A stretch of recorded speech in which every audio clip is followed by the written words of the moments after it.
Joj majko, opet jutro u ovom ludilu. Ništa novo. Mala već skače, kerovi poludili. Ja još ni oči nisam otvorila kako treba. Kafa stoji crna gusta. Znaš ono, da možeš ekser u nju zabit. Ja već na nogama, a dan me još nije ni pitao jesam li spremna. Mala mi skače po krevetu, mama gledaj me, ja gledam plafon. Kerovi vanilaju na sve živo kao da imaju raspravu s vjetrom. Ja u kuhinji hlijeb, pola pečem, pola drama, pola rat. Tražim mir u kući, al mir ovdje nikad nije stanar. On stoji na vratima, obuva se polako, šuti. Znam ga u glavi, već mu plan dana, ja već plan katastrofe. Kažem mu pazi se, on klima glavom, ništa novo. Isprečamo ga ko da ide van države, a ne ni cestu do posla.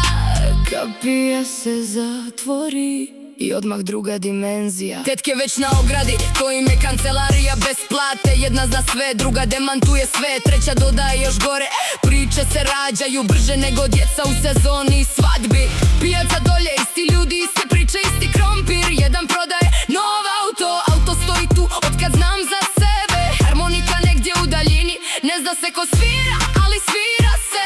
I to je dovoljno da dan ima soundtrack. Mala prospe soker ga poliže prije mene. Ja pogledam i kažem ok, riješeno samo od sebe. Život ovdje ne pita, samo nastavi dalje. Sunce udara, kafa broj 2 već ne radi posao. Tetke prešle sa jutarnjih vijesti na ratne teorije. Ko se s kim posvađao, ko se nije posvađao još, ali hoće. Djeca trče kroz prašinu, niko ih ne hvata, to je normalno. Bicikl pada, diže se, pada opet. Trening života bez trenera, ja gledam i samo klimam glavom, jer šta ćeš drugo. Kerovi spavaju, pa se probude bez razloga. Isto kao mi, samo iskreni.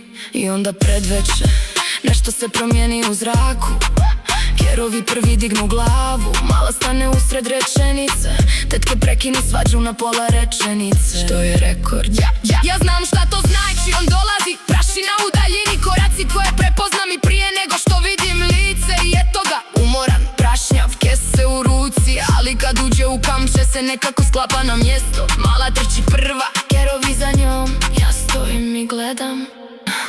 Evo ga moj kralj, evo ga moj kralj, cijeli kamp zna kad se vraća nazad. Evo ga moj kralj, evo ga moj kralj, poslije ludog dana sve opet ima balans. Nek laju kerovi, nek priča ko šta hoće, kad on uđe na kapiju sve stane u sekunde. Evo ga moj kralj, evo ga moj kralj, u ovom haosu on je mir, on je znak. Navečer svi za sto kao da ništa nije bilo, mala priča sto stvari, pola izmišlja, pola istina. Tetke još komentarišu dan, ali bez svađa sad.